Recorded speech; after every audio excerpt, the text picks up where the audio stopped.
Vous aimez le look de la toute nouvelle Renault 5 et franchement, on vous comprend. Mais si vous avez envie de quelque chose d'un petit peu plus sportif, que faire? Eh bien voilà la solution. Ah non, ça c'est toujours la même. Mais non, toujours pas. Bah, ça fonctionne plus. Ah voilà la toute nouvelle Alpine A290, la version sportive de la Renault 5. Mais est-elle réellement sportive?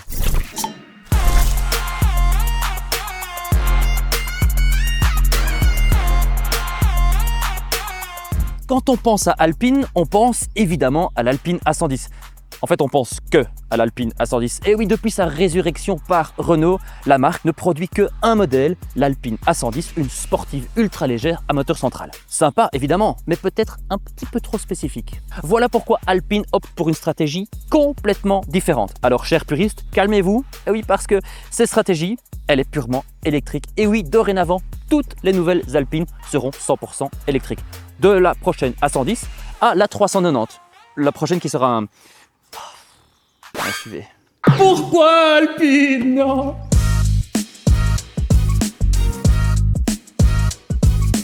Cependant, ces nouveaux débuts commencent avec celle-ci, la A290. Ce n'est pas un SUV, c'est plutôt une bombinette sportive.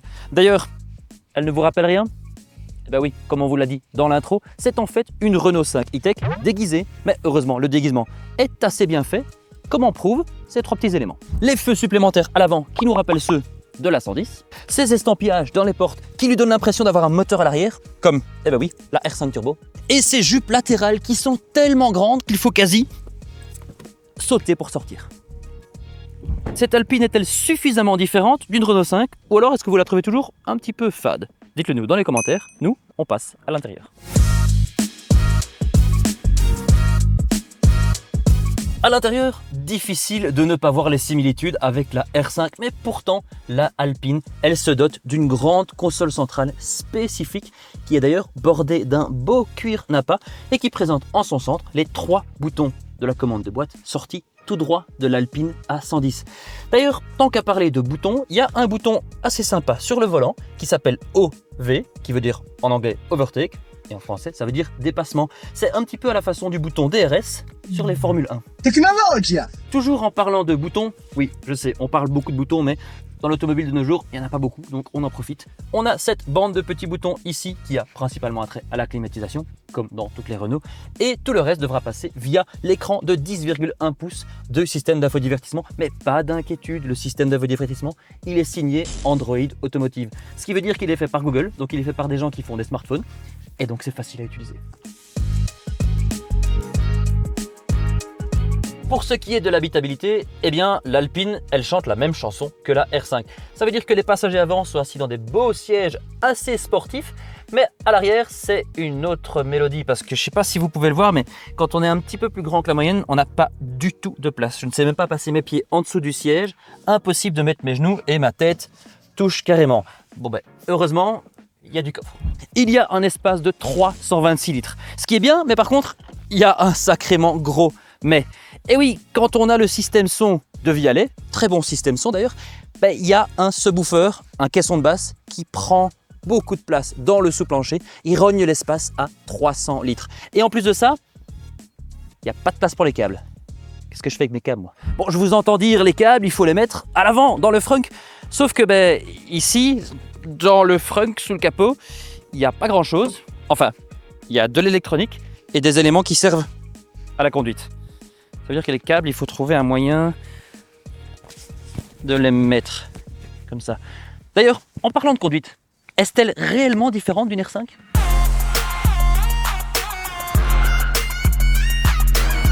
Oh que oui! On est ici dans la A290 GTS qui produit 220 chevaux. C'est la plus puissante de toute la gamme. Elle est non seulement 40 chevaux plus puissante que la A290 d'entrée de gamme, mais elle est aussi 70 chevaux plus puissante que la R5. Il lui faudra donc 6 secondes 4 pour passer de 0 à 100, ce qui, de nos jours, au final, c'est pas énorme, mais il faut se dire que l'accélération, ce n'est pas tout.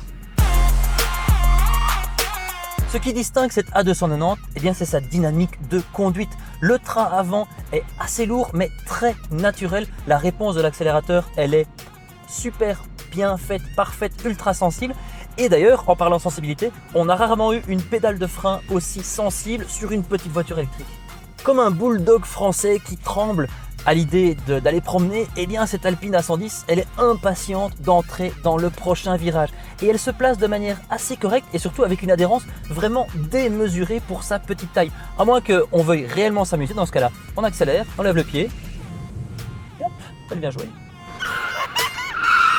On s'amuse tellement au final qu'on en oublie que cette A290, elle partage ses gènes avec la R5. On retrouve la même batterie de 52 kWh qui peut se charger jusqu'à 100 kW. Ça veut dire qu'elle passera de 20 à 80% en plus ou moins une demi-heure. D'ailleurs, il faudra la recharger assez souvent parce qu'elle est sportive, elle est dynamique, mais c'est pas la plus frugale de toutes les électriques. Nous, on a une consommation moyenne de plus ou moins 19/20 kWh par 100 km, ce qui nous donne une autonomie réelle de plus ou moins 300 km. Bon d'accord, je sais, c'est pas très orthodoxe quand on parle d'une voiture électrique, mais franchement, l'autonomie, on s'en fout. L'Alpine A290, elle est faite pour s'amuser. Et d'ailleurs, ce fun, il est remarquablement abordable, toute proportion gardée bien évidemment. L'entrée de gamme, elle est disponible à partir de 38 700 €, mais il faudra se contenter de 180 chevaux. Pour cette version-ci, la GTS avec 220 chevaux, il faudra dépenser 44 700 €. Cependant, ce n'est pas forcément obligatoire d'opter pour cette version GTS plus chère, car comme on vous l'a dit, l'Alpine A290, elle n'est pas caractérisée par sa puissance, c'est plutôt son châssis qui fait tout le fun. Et franchement, pour ce prix-là, on a difficile à trouver une autre voiture électrique tout aussi amusante. La Mini John Cooper Works électrique, eh bien, elle est plus chère, et la Bart 500e, eh bien, elle est moins puissante. Avec la A290, Alpine nous prouve qu'une bombinette sportive est bien plus amusante que la voiture sur laquelle elle prend racine. Et au passage, la marque nous prouve aussi qu'on peut toujours s'amuser au volant d'une petite française sportive, qu'elle soit électrique ou pas. Merci d'avoir regardé cette vidéo. N'oubliez pas de nous dire ce que vous pensez de l'Alpine A290 dans les commentaires, de liker la vidéo si elle vous a plu et pourquoi pas de vous abonner à la chaîne. Nous on se voit dans la prochaine vidéo. Salut!